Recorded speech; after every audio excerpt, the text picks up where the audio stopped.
विश्व विख्यात भजन गायक रसिका पागल की मौत को हत्या बताने वालों के खिलाफ मानहानि। वृंदावन के विश्व विख्यात भजन गायक बाबा रसिका पागल की मौत को हत्या बताकर उनके शिष्य भजन गायक चित्र विचित्र को फंसाने की साजिश करने वाले विष्णु बावरा के खिलाफ न्यायालय में मानहानि का मुकदमा डाला गया है। 18 मार्च को इस पर सुनवाई होगी। जानकारी रहे, अपनी विशेष आवाज के बल पर देश विदेश में भगवान श्री कृष्ण की भक्ति के भजनों को गाकर विश्व विख्यात होने वाले बाबा रसिका पागल की कई वर्ष पूर्व मौत हो गई थी, जिनके करीब 2.5 वर्ष बाद एक भजन गायक विष्णु बावरा के द्वारा बाबा रसिका पागल के शिष्य चित्र विचित्र के खिलाफ न्यायालय में हत्या का मामला डाला गया था।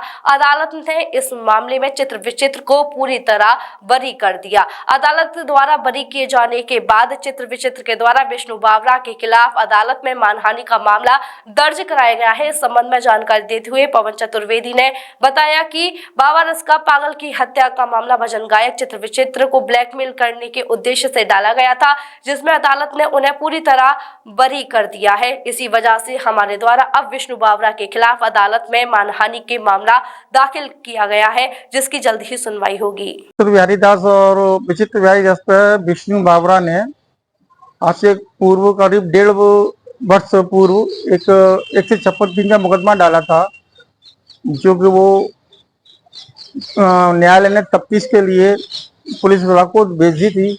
पुलिस विभाग ने उसमें तफ्तीश करके उसमें एफआईआर लगा दी कोर्ट में।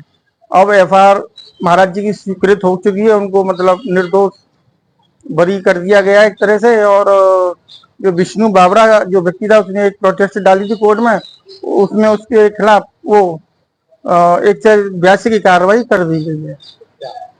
तो उन्होंने ये मुकदमा क्यों दर्ज कराया था? अगर बात ये मुकदमा विष्णु बावरा ने इसलिए डाला था कि जो उनके जो गुरु थे रसिका पागल बाबा काफी प्रॉपर्टी या संपत्ति रुपया पैसा छोड़ गए थे, जो कि वो महाराज जी को ब्लैकमेलिंग के तौर पर ये मुकदमा डाला था विष्णु बावरा ने। क्या माना यार, छवि भी धूमिल करने का प्रयास था? छवि तो उनकी धूमिल करने के लिए डाला था। जब मतलब 2.5 वर्ष पूर्व कोई व्यक्ति 156 दिन डालता है, एफआईआर कराता है, तो केवल ब्लैकमेलिंग का आधार है, उस पर तो कोई आधार है नहीं। तो भाई महाराज जी की छवि ख्याति ऑलरेडी मतलब देश में विदेशों में उनकी ख्याति प्राप्त है, इसलिए उनकी छवि को धूमिल करने के लिए उसने षड्यंत्र रचा है। तो कोर्ट ने बिल्कुल मामला खत्म कर दिया? कोर्ट ने बिल्कुल मामला खत्म कर दिया और उस पर और भी केस चल रहे हैं। पुलिस ने क्या रिपोर्ट लगाई? पुलिस ने तफ्तीश करके यही तस्वीर लगाई थी, उनका जो रुपया पैसा था कहाँ का खर्च हुआ, कहाँ भंडारे हुए, और महाराज जी के पास पैसा है या नहीं। तो महाराज जी के पास में कोई पैसा नहीं है। जो पैसा है विष्णु बावरा ही ये स्वयं कबूल कर चुका है कि वो पैसा तटीय स्थान पर है, तो इन पर कोई प्रश्न ही नहीं है, इन पर पैसा है। और महाराज जी रसिका पागल बाबा के सामने ही अपना आश्रम गोवर्धन में बना चुके थे, तो उनका कोई रुपये से कोई लेना देना दूर दूर तक कहीं है ही नहीं। क्या मांग करते हैं अब आप? क्या मांग करते हैं, क्या कर रहे हो? अब यही मांग करते हैं कि महाराज जी की जैसे एफआईआर स्वीकृत कर दी है और विष्णु बावरा के खिलाफ कानूनी कार्रवाई की जाए। क्या कोई केस डाला या कोई जरूर दिया आपने?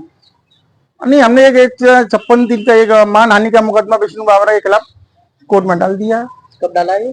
उसको हो गए कम से कम समथिंग महीने भर। अब जो भी निर्णय हो उसमें तारीख 18 है।